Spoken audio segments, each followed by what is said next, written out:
जैसे जैसे त्योहार व शादियों की सीजन नज़दीक आती है वैसे वैसे ही ठगों व चोरों का गिरोह भी ज़्यादा सक्रिय हो जाता है। आम आदमी को ठगने के लिए ये लोग ऑनलाइन और ऑफलाइन दोनों मोड पर काम करते हैं। जिस भी तरह हो सके कैसे न कैसे करके ये दुकानदार या फिर ग्राहक को अपने जाल में फंसा ही लेते हैं। तो आज हम इस वीडियो में जानेंगे कि ये किस तरह से ठगी करते हैं और बचने के लिए हमें क्या करना चाहिए। तो आइए अब जानते हैं ऑफलाइन फ्रॉड। ऑफलाइन फ्रॉड में छोटे छोटे चोरों के गिरोह काम करते हैं जो अक्सर त्योहार या फिर शादी की सीजन में ज़्यादा सक्रिय हो जाते हैं। ये लोग ज़्यादा भीड़ भाड़ वाले काउंटर, कपड़े की दुकान या फिर सकड़ी गलियों में लगे हुए छोटे छोटे मार्केट को निशाना बनाते हैं। ये जहाँ कहीं भी चोरी करते हैं वहाँ एक गिरोह के रूप में काम करते हैं और मौका लगते ही या तो केस पर हाथ साफ कर देते हैं या फिर दुकान या शोरूम से सामान चुरा लेते हैं।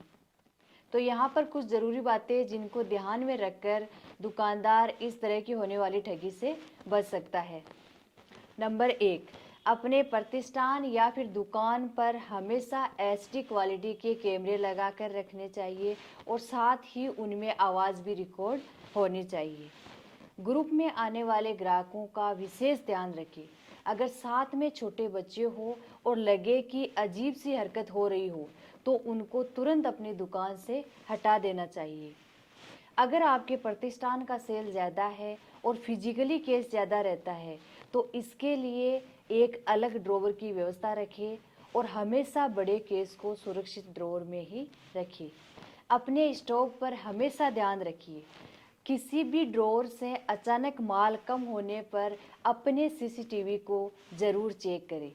त्योहार व शादियों की सीज़न में अपने सेल्समैन की संख्या बढ़ाइए ताकि ज़्यादा भीड़ होने पर आराम से मैनेज किया जा सके।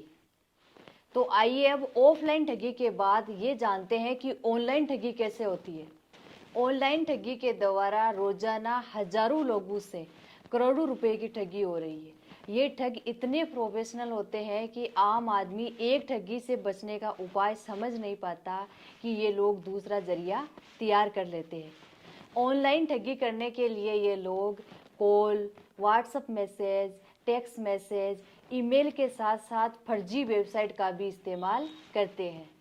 दीपावली पर आजकल कई लोग ऑनलाइन शॉपिंग करना पसंद करते हैं। अब कुछ ही दिनों में दिवाली आने वाली है तो साफ है कि लोग शॉपिंग भी करेंगे।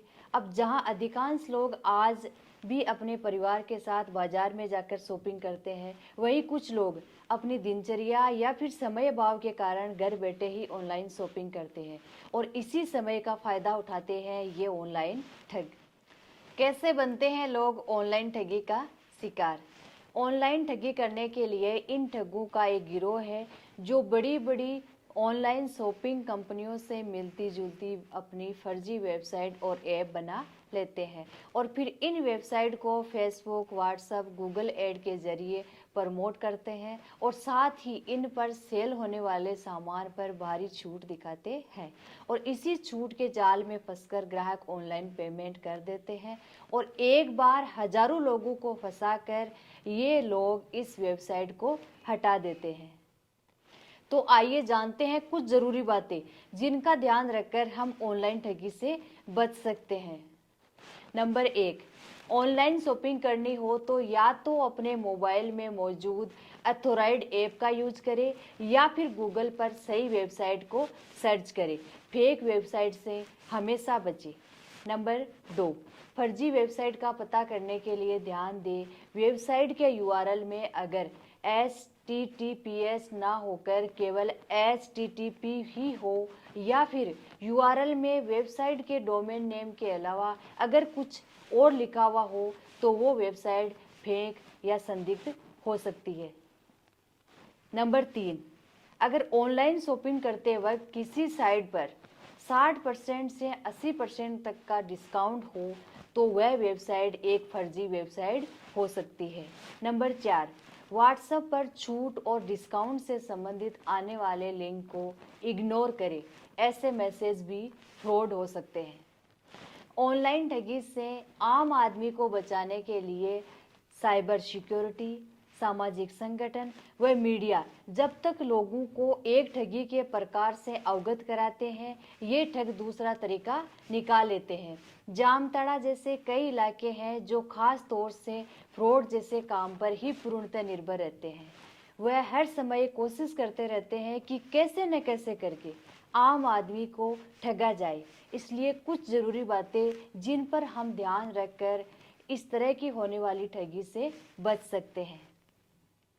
अगर कोई अनजान व्यक्ति कॉल करके किसी भी बहाने से मोबाइल में कोई ऐप या फिर एप्लीकेशन डाउनलोड करने को कहे तो ऐसा कभी ना करें।